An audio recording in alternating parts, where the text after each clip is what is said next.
You're watching the KOAM Morning News on Fox 14. Right now at 7, the Miami School District begins construction work on 2 construction projects.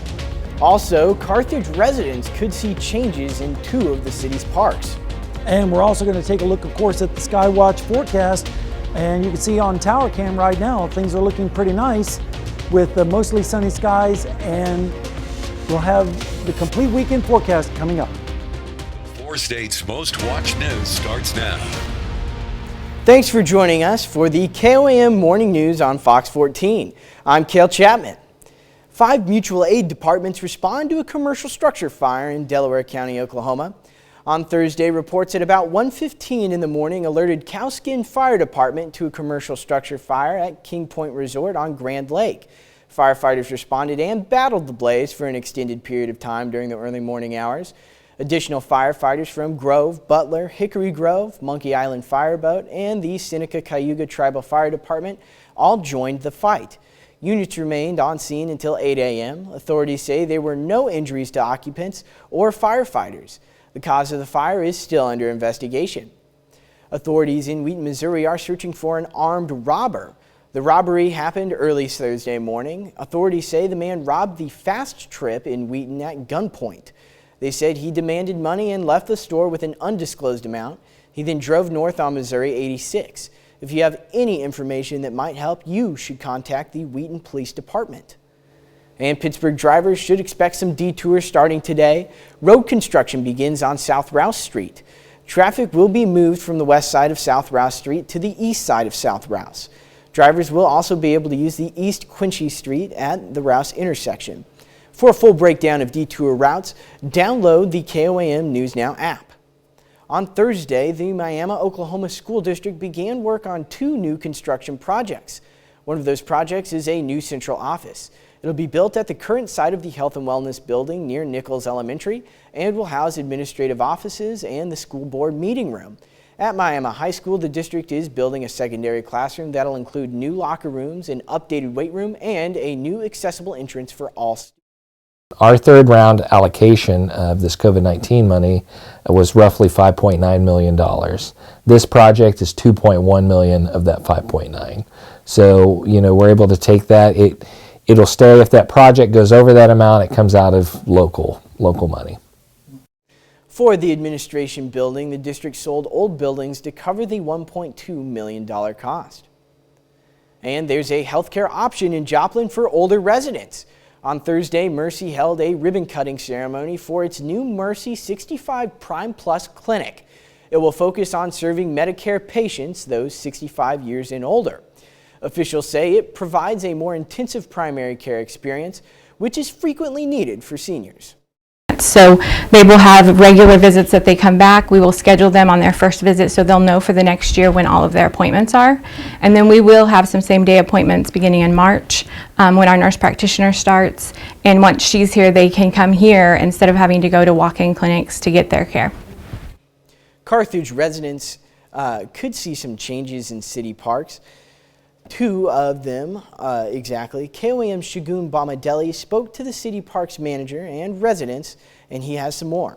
As the conditions of some of the city's busiest parks continue to deteriorate, Carthage City Council is considering renovating some of the city's parks in a couple of months. Sure. We recently completed a parks master plan, and so we will be implementing quite a few things in that, specifically phase 1 and phase 2 of the parks master plan. Parks master plan is a statistically valid survey that we sent out to the community about a year and a half ago, and to really understand what the community wants to see in its parks.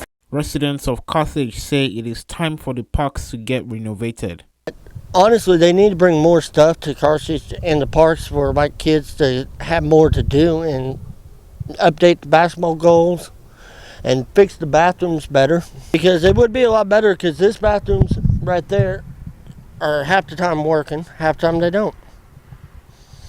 And right now during the wintertime they have to lock them because it's too cold to have them open. Almondinga says new playgrounds and restrooms are coming. Well, right now we're focusing on updating our restrooms and our playground equipment. We haven't had updated playground equipment in some time, so 2 of our parks will be seeing some presentations at the upcoming City Council meeting for approval for 2 playgrounds to go into 2 of our parks, and then we're working on finalizing some plans for 3 more playgrounds. Reporting in Carthage, Shagun Bamdele, KOAM News. Park and Play Structures, a company based in Tennessee, will be contracted to replace playground equipment in Municipal Park and Carter Park for a total of about $1.4 million. The proposals will be considered by the council next week. And here's Skywatch weather with Sam Lane. Thank you very much, Cale. It's a beautiful morning shaping up across the area. You can see on the sunrise cam, well, the sun's starting to come up. Just a few thin cirrus clouds and cirrostratus clouds this morning. Not really going to get in the way of anything, especially your travel. We're expecting increasing clouds all day today, but your morning commute looks pretty good on the green light all the way through to the evening rush hour. Let's take a look at the radar right now. There's really nothing to see on it right now. It's all clear, but that's going to change as we head over the next 24 hours as we're watching a storm system moving out of the plain states into the western parts of Oklahoma and Texas right now, spreading some cloudiness.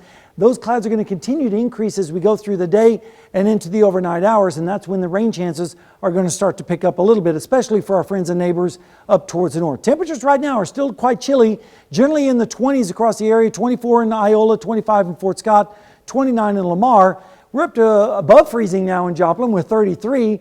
32 degrees freezing, though still in Neosho. But when you factor in the wind, it feels a little bit colder out there. 21 in Yates Center, 24 in Iola, 23 in Chanute, 25 in Pittsburgh, a little bit warmer down in Neosho where it feels like 32, which is the current temperature, so they probably have a calm wind right now. 22 over in Greenfield. Planning your day, here's what you can expect. Mostly sunny this morning, but then increasing clouds during the day. 54 degrees for the high, 52 at lunchtime. Then as we head towards the evening hours, 50 degrees at 5 p.m. and 47 at 8 o'clock. Now, Cale, I'll be back in a few minutes with your 7-day forecast when we return. All right, well, thank you, Sam. Up next, our friend Kavanaugh Studevin from the Carl Junction Chamber of Commerce stops by to tell us about a volunteer opportunity that you definitely don't want to miss out on. And of course, we'll be back in just a little bit with a look at your forecast, including the weekend rain chances when we come back. And later, it's January 2023, so it's time to talk about incoming games for the month. In Health Watch this morning, 2023 marks the addition of a new item on the FDA's major food allergens list. Food manufacturers must now list sesame whenever it is used rather than just as a whole ingredient. The move is expected to provide major help for the 1.6 million people in America with life-threatening sesame allergies, according to Food Allergy Research and Education. The FDA warns unlabeled sesame could still be out there despite the new designation. The U.S. military has introduced new rights this week for parents in uniform. The military is doubling the amount of leave time for service members who give birth and providing leave for new parents who don't give birth, including those who adopt and foster children long term. The new policy gives 12 weeks of parental leave to service members who give birth and also provides 12 weeks of leaves for non-birth or adoptive parents. Previously, only the birthing parent could take parental leave, and it was limited to only 6 weeks. And we're 6 days into 2023, but health experts say it's not too late to take part in 2 growing New Year's health trends. Having a dry or damp January can help you cut back on alcohol. Mandy Gaither has more on the health effects and which trend may be right for you. If the new year brings a new outlook on your relationship with alcohol, you're not alone.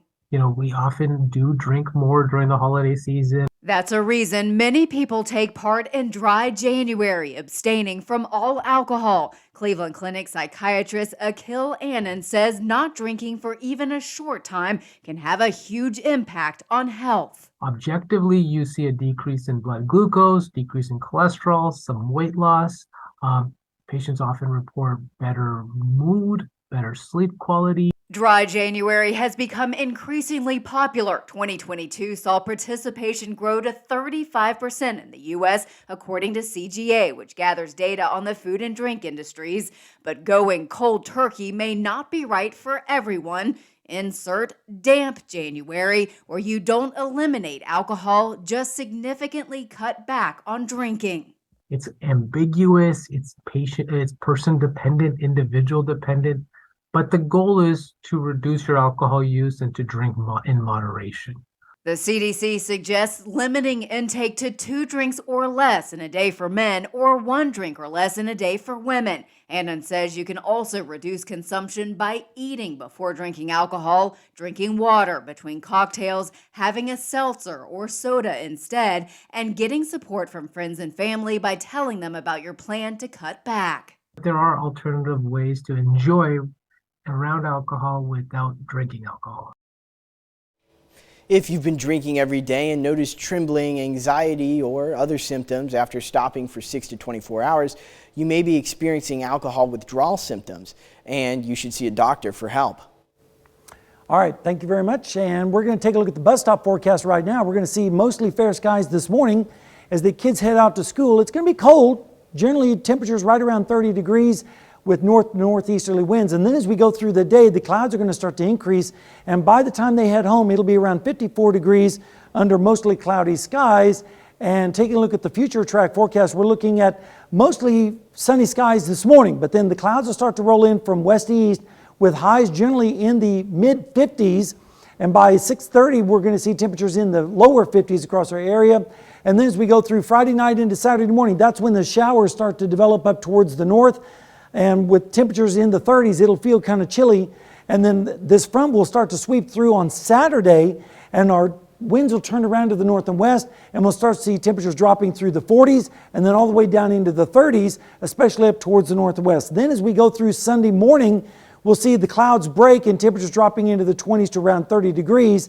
And then as we head through Sunday afternoon, not too bad with temperatures in the mid 40s with westerly winds. Then Sunday night into Monday morning, we'll see temperatures once again around freezing, but the winds will be out of the south. Rainfall chances are going to start to increase as we go through the overnight hours, especially tomorrow morning. Rainfall amounts are not going to be all that impressive. In fact, they're going to be generally less than 1/10 of an inch for most of the area, maybe 1/10 up towards Nevada and Stockton. Certainly not going to help put a dent in this drought that we've been experiencing and is now starting to expand a little bit further into western Missouri. Your weekend forecast looks like this. The showers tomorrow, cold on Sunday morning and a cool Sunday. And if you're traveling, looks like it's going to be pretty good today for your morning commute as well as your evening commute with just some increasing clouds. We'll have more weather, and of course, in just a little bit. Welcome back to the KOAM Morning News. Joining us in studio today is Kavanaugh Studevin from the Carl Junction Chamber of Commerce. If you're wanting to volunteer, she has a great opportunity to do it. Welcome to the show, Kavanaugh. Thank you. Happy New Year. Well, yes, Happy New Year to you as well. New Year, and yes, we do an event. So it started last year, first time. I had this idea that I wanted to get a big group of people together and serve not just one nonprofit organization in our area, but multiple. And so last year we launched the Chamber Project, and it's coming back this year. And, last year exceeded my goals. I thought maybe 5 nonprofit organizations. We'll do it for a couple hours. We ended up with over 100 volunteers. Wow, that's great. I know, and we serve 12 area nonprofit organizations anywhere in Carl Junction, Webb City, Joplin, all over. And so we do it for 3 hours on a Saturday, and so we are setting that same goal for this year. Awesome. That's wonderful. So what kind of volunteer work are volunteers doing? Yeah, so it's cold, so we keep that in mind. The event this year is on Saturday, February 11th, and so because of the weather, we do a lot of inside work, which sometimes is really missed for a nonprofit. Cleaning, organizing is maybe on that bottom of their list of to-dos, sure, and so yeah. we want to come in and be able to help with that. So we painted last year, we do handyman work. This year, we're actually going to be helping build a handicap ramp. We do a lot of organizing, a lot of deep cleaning, which is perfect for the new year. So those organizations can sort of start fresh. Yes, and so that's sort of what we're looking for. And because of that, anybody of any age can volunteer. That's great. That's awesome. All ages. That's wonderful. Yeah. So we've got kids all the way up to senior citizens that will come and help and join us. So it is on a Saturday. We also wanted to be conscious of time too. So we only ask that you stay from 9 to 12, and we check in at our chamber office in Carl Junction, and we take a big group picture, which is a lot of fun. And then you all get your assignments, and you sort of go off. And this year we'll probably be returning back to like Joplin Habitat for Humanity Restore, Creative Learning Alliance is on our list, Water Gardens, Lafayette House, Loving Grace. So a lot of organizations that are maybe well known, and then we do also have some small ones too that maybe aren't so well known, and so you get to experience a new type of service and organization too. Awesome. Well, you said that this is the second year you all have been doing it. How did this idea get started last year? It just sort of popped up, and I was just sort of thinking this would be really neat to do. And it is a chamber project. And I was like, if we could get the schools involved, we could get the city, we could get our chamber members, our local businesses. And it's really all about giving back. And the end goal in this in mind is that you get to experience maybe a nonprofit organization that either you are not familiar with or you are. And then you are able to, not just that day, but further serve the community. That's wonderful. That's awesome. Okay, well, thank you for coming on to the show. Thank you. Really appreciate it, and I hope everything goes well. Yeah, and if everybody wants to volunteer, just go to our website and we have a link there. That's awesome. Cool. Great. Yeah. Thank you. Yeah, well, thank you. All righty. Well, we take this time now to honor today. We take this time now to honor today's four-state hero, William Hall. William Hall served in the Navy. He served in the Gulf War from 1981 to 1982 on the USS America. During his service, he earned the USCG Special Operations Service Medal and the National Defense Service Medal. A native of Joplin, Missouri, we thank you. Today's four-state hero, William Hall.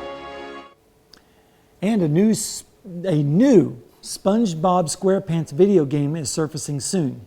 Rick Demighella tells us about it and other games arriving in the first month of the year. Scott Pilgrim is back again. Among its many iterations, Scott Pilgrim vs. the World, the Game Complete Edition, is now playable via the Steam game service.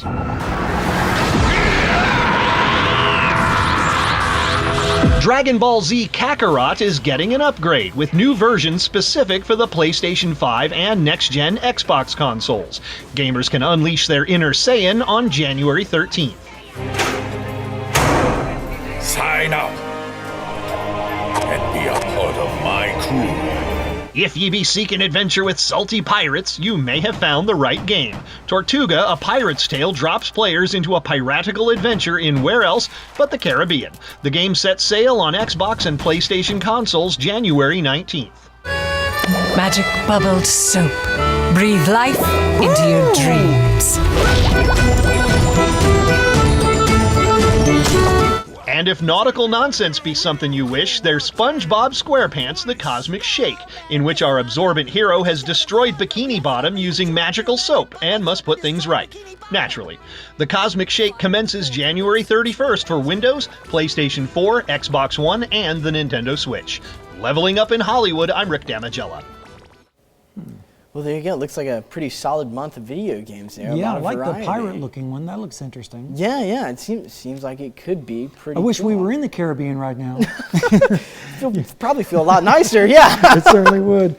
Temperatures are close to freezing this morning, and we're going to see warmer temperatures though this afternoon. And of course, we'll have more details on our forecast coming up in just a little bit. Well, awesome. There we go. The four states' most watched news starts now. Welcome back to the KOAM Morning News on Fox 14. It's currently 7:30. There's a healthcare option in Joplin for older residents. On Thursday, Mercy held a ribbon-cutting ceremony for its new Mercy 65 Prime Plus clinic. It will focus on serving Medicare patients, those 65 years and older. Officials say it provides more intensive primary care, which is frequently needed with seniors. We are going to have longer appointment times. So instead of a typical 15-minute doctor appointment, they're going to be 30 minutes. If they're having their annual wellness visit, we have that planned for an hour. So we have plenty of time to go over any of their needs, make sure that they have everything taken care of at home. We can set them up with home health if that's what they need. Really just spending time with them. The clinic is located on 2216 East 32nd Street between Rangeline and Connecticut Avenue. As Governor Kansas Laura Kelly looks to begin her second term in office, the Democrat will have to contend again with the Republican supermajority control in both the House and Senate. She started laying out her key priorities for the next 4 years, but the legislator will be determining what and how much she's able to get done. Reporter Sean Lodging sat down with the governor about some items expected this next session. In a week, Governor Laura Kelly will make her pitch of priorities to the Kansas legislature with her State of the State address. But Wednesday morning, she took part of her plan to a Wichita Child Care Center, outlining her Axe the Taxes. Talk about why those are key priorities for you heading into the second term. Well, I've been looking for any way I possibly can to provide some tax relief for Kansas families in particular, particularly given the inflation that we've all been living through. There are 3 parts to the plan, including an immediate elimination of the state's food sales tax rate rather than the phased approach passed last year. She's proposing other items be included in that elimination. We will be adding diapers and feminine hygiene products to that food sales tax plan. The next part is a back-to-school sales tax holiday on school supplies each August. Some Republican lawmakers historically have supported this idea. The last part is increasing the income limit for retirees before their Social Security income is taxed from $75,000 to $100,000. So that more seniors get the relief that they need as they're trying to live out their lives on a fixed income. But that will only be a small portion of what is discussed in the upcoming legislative session. Even with the amendment vote last August, abortion will almost certainly be a debated issue in Topeka. Abortion legislation remains a priority for many Republicans and abortion right opponent groups. In my one-on-one interview with Governor Kelly, I asked her about this topic. Where do you come down on just any proposals or any changes to the state's abortion laws? I have been very consistent in this. I've been in the legislature, the governor's office now for 18 years, and I have been consistent that I firmly believe that the decision, women's health care decisions, are between that woman and her physician and her family, and that politicians have no role to play. It's an issue where Governor Kelly's veto power could have a significant say. For a 5th time, Governor Kelly says she will also introduce a plan for Medicaid expansion in Kansas. The last few years, GOP leadership hasn't supported expansion, including incoming House Speaker Dan Hawkins, citing in an op-ed last year that it would take away resources from the most vulnerable by adding eligibility to people. Given that every state around us has expanded Medicaid, is that we're bleeding our healthcare workers. They're leaving Kansas to go work someplace they can actually get reimbursed. Governor Kelly also said she would propose getting to that full level for special education funding, but suggests doing it incrementally over the next few years.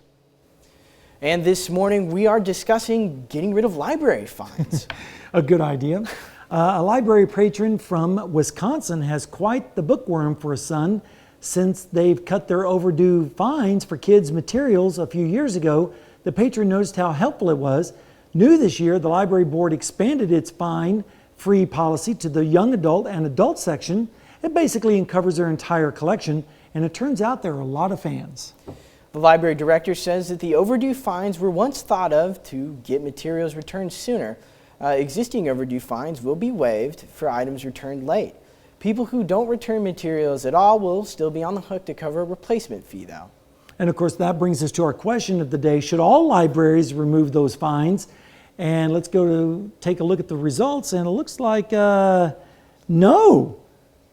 Interesting, 78% saying no, and it must be all the librarians voting. Yeah, it must be. 20% saying yes. So there you go. You can, of course, go to komnewsnow.com/vote on the KOAM app, Facebook, or scan the QR code to let your voice be heard. Well, there you go. I'm surprised. Me too. I'm very surprised. I get rid of the fines. Me too. I guess we're just more generous. All right, let's take about the weather. We've got some nice clear skies out there, just a few clouds. And it looked like we had a red sky earlier. And of course, you know what they say, the scriptures say, red in the morning, sailors take warning, red at night, sailors delight. Well, looks like we're going to have some taking warning because we do have some changes in our forecast coming up. And that's the reason why we have a little bit of a red sky. Those cirrus clouds coming in from the west ahead of the next storm system. Radar is clear right now. Nothing really going on, just nice weather. But we do have some rain showers developing down in Oklahoma. And of course, those rain showers are going to start developing and growing and moving towards our area during the day. Take a look at the satellite. You can see the clouds now starting to increase from west to east. This is all part of the storm system that's organizing itself over the Rocky Mountains. That's going to pull out into the plains overnight and then move across our area. And as it does so, we'll start to see those showers developing across our region. Temperatures are still quite chilly this morning, still in the 20s in many places like Parsons with 25, 26 in Iola, 26 in Fredonia. Sedan, one of the coolest readings, at 24 right now.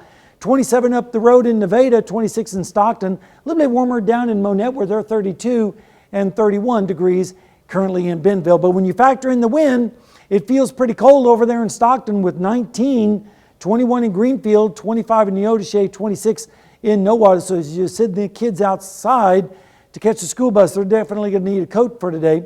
If you're planning your day, this is what we're expecting: a high of 54 degrees with mild conditions. And then as we go through the lunchtime hour, 52 degrees, 50 at 5 p.m., and then down into the upper 40s by 8 o'clock with those increasing clouds and also rain chances.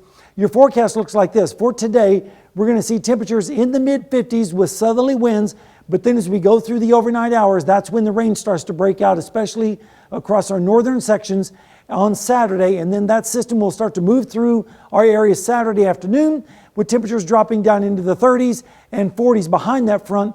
And then that will drop all the way into Sunday morning with lows in the 20s with partly cloudy skies. We'll have more news in just a little bit. Well, welcome back. It's time to close out the week with our own Shannon Becker and his Big Three stories. Welcome back, Shannon. Hello, sir. How are you? I'm good. How are you? All right. Looking forward to the weekend, and you'll be here all weekend, too. I will, yeah. I'll be camped out here in the studio doing all kinds of things. Camped out is great, though. I love watching you on the weekend. It's great. We appreciate it. Well, thank you. Right. I'm glad you like it. Let's take a look at the Big Three stories live and breaking news that we cover 24/7. Joplin News First. It was a police pursuit across the northern edge of Newton County. A lot of people saw it on 32nd the other night. Speeds up to 100 miles an hour at one point along Gateway Drive. It was a white passenger vehicle. It ended on Jacob Lane along the shores of Shoal Creek. A passenger car, as the man jumped out, left behind a cell phone and identification, as well as a car with some flat tires. He ran across a field and then swam across Shoal Creek. They know who he is, still have not identified him publicly and have not seen charges as of yet. But he could be charged at any time. Not known as a threat to the public, however. Suspect DWI is why the pursuit was started. A number two story, Joplin News First, live and breaking news. It was early yesterday morning in Berry County. A man walked into a Fast Trip in Wheaton, Missouri with a handgun. And Clint Danforth, chief of police, yesterday shared with us images of that man. You can see him getting out of this black passenger car with a mask on, prescription sunglasses, and a black hat. Somebody said it looked like me. Well, it was not me. I'll tell you that. If I had time to rob him, you know what I mean. Anyway, they are looking for anyone who knows any information, if you can identify that man. More closer look at those images. They're on our website at KOAM News Now. And our number one story, it was 1 week ago this morning. In fact, the crash occurred Thursday night about 11 o'clock, Kansas Highway Patrol says, and it was on the Kansas-Missouri line on Baghdad Road, right there as the bottom of the hill if you're going from Alpaca over to the Kansas line. Two men in that vehicle, the driver died. The passenger was actually not injured and wandered through the darkness about 6 hours until they could get to a gas station for help. They had to look through all three states until they found that crash about 6:30 in the morning on Friday. 21-year-old man was from Miami, Oklahoma. And our bonus story of the week is kind of a bittersweet story. The 294th Battalion of the Missouri National Guard, they flew out yesterday out of Joplin Regional Airport. A lot of people were asking, what is that huge airplane? Well, they were flying to the Horn of Africa. What they'll be doing, now the Engineer Battalion, these guys are experts, of course, engineers, obviously. They'll be building roads and bridges and what you call infrastructure, so military operations can be performed in an area where that could not happen. You know, you can't drive trucks and stuff if you don't have roads and bridges in a lot of areas, you know, so that's a really important part of what the military does, and they go set up stuff like that. They'll be there through the late part of the year. They're not revealing a lot of the details, but we've got more information on our website and a press release that they released from Fort Leonard Wood. That's our bonus story of the week. So I know a lot of people miss their families and stuff, but they're not necessarily going into the battle zone. Yeah, they'll be safe. Doing important work for sure, but safe and sound. Yeah, so we had a lot of people that sent us pictures and video of them getting on the plane and like, what's going on? So we've got that today. We'll share more details. You can go to our website right now. It's there for you. It's our big 3 stories, live and breaking news, and Joplin News First, KOAM News Now. Awesome. Well, thank you, Shannon. Always a joy to have you in the studio. And we'll see you this weekend. Yes, yeah. I'll be here all weekend. We'll catch you here with more weather, more news here on KOAM. All right, welcome back. If you're planning your day, we're looking at mostly sunny skies this morning, but then the clouds are going to be increasing as we go through the day with a high of 54 with mild conditions. Lunchtime temperature around 52 degrees, 50 at rush hour, 47 by 8 o'clock tonight with those clouds really starting to increase. And here's a look at your forecast across the region. We're looking at highs generally in the mid to upper 50s across our area with southeasterly winds with the clouds rolling in. Then as we go through the overnight hours, we're going to see those showers developing mainly up towards our north as the storm system kind of gets organized over our area. And then we're going to have a cold front sweep through on Saturday afternoon, and temperatures are going to start dropping behind that front with northwesterly winds already down into the 30s by Saturday afternoon. Then Saturday night into Sunday morning, we're going to see everyone dropping down into the 20s and 30s with mostly fair skies. And then the clouds will start to clear out as we head towards Sunday afternoon, and we'll see highs generally back in the mid 40s across the area, maybe upper 40s down towards the south, and maybe even 50 over there in Pryor. Then Sunday night into Monday, we're going to see temperatures dropping again close to freezing across the area with southerly winds. And then if we take a look at the rain chances, not really much today, but as we go through the night into overnight, we're going to see the rain chances increasing again, mainly up towards the north. In fact, on our rainfall forecast, you can see that the rain is expected to be primarily from, let's say, Fredonia to Parsons to Columbus to Joplin, Neosho, north and east, maybe around 1/10 of an inch up towards the north. Really not a whole lot, and it's certainly not going to help with the drought situation that we still have ongoing in southeastern Kansas. Cale? All right, well, thank you, Sam. A new Labor Department report shows new jobless claims fell to 204,000 in the final week of 2022. That is the lowest number since September. But the numbers are not necessarily good news for the Federal Reserve, which raised interest rates 7 times last year, hoping to actually slow job growth, which could in turn help rein in high inflation. Bed Bath & Beyond is warning that the company has serious doubts about its future and may have to file for bankruptcy. The home goods chain, founded more than 50 years ago, announced plans last summer to lay off about 20% of its corporate employees and close to around 150 stores. The company also owns children's retailer Bye Bye Baby. And tonight, lucky players will get another shot to win the Mega Millions jackpot, which now sits at a whopping $940 million. It's the 4th largest prize in Mega Millions history. The cash option for a winning ticket is just under $500 million. We'll be right back with more after this, but first, let's take a look at the market prices before the opening bell.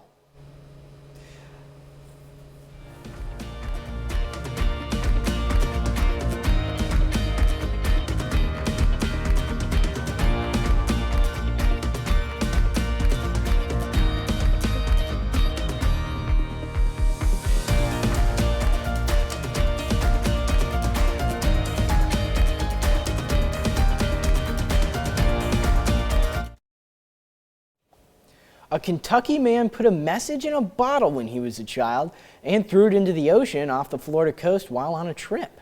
As Madeline Carter reports, it somehow found its way back to him over 37 years later. You know, something you never thought would happen. Troy Heller was just 10 years old when he took a trip to Vero Beach, Florida. That's me fishing on the dock of the houseboat we were staying on. It was on this very pier where he did something he'd never done before. Named Troy Heller from Louisville, Kentucky. He wrote a message in a bottle and threw it in the Atlantic Ocean. P.S. Whoever finds this, call me or write to me. But he never imagined his message from 1985 would make its way back to him nearly 38 years later. For it to be found is pretty wild. On November 13th, in the aftermath of Hurricane Nicole, the bottle washed up on shore in Sebastian, Florida, about 13 miles north of Vero Beach, where Heller threw it in the water. It ended up in the hands of the Carmax family. It's so exciting. We found a message in a bottle. They opened it up and knew they just had to track down Heller. Did you think that you would really find him? Yes, I knew I actually would. I have some, we know how to find people. The internet, plus Troy's old phone number and address, led them to Mount Washington. I get a phone call from a Florida number, and I didn't recognize the number, so a lot of spam calls, so I just kind of let it go.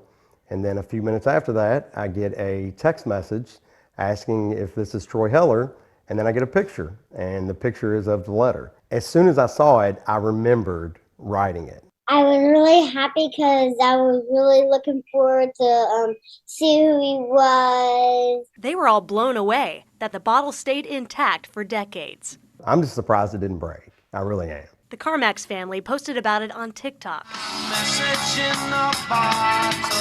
before mailing the original message back to Heller. I thought I'd just throw it out in the ocean and just see where it went, you know, and so it's just amazing that it finally found its way back.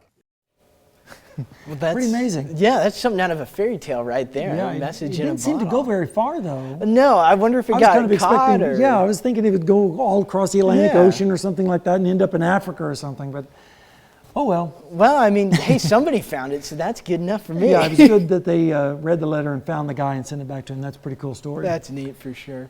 We have some cool temperatures this morning, and if you're traveling, it looks like it's going to be a pretty nice day. Green lights all the way across the board. We are going to have some increasing clouds, though, and that's ahead of the next storm system that's going to be impacting our area as we head towards the weekend. Of course, that's going to start later on tonight and in the overnight hours. And if you're traveling to the airport, we're not experiencing any delays, of course, here in Joplin, nor in the region. We're not seeing any delays right now as well. And that's pretty good news for travelers. And then if you take a look a little bit wider, we're not expecting any, or we're not seeing any delays at this point at any of the major airports in the region. And then across the nation, same thing. So at least we're starting off on the right foot as far as air travel this morning. But over the weekend, we could see some delays later today in Salt Lake City and Denver, also up in the northern plains around Bismarck and Minneapolis. There could be some problems there. Also in the New England states, there might be a little bit of delays developing around Boston.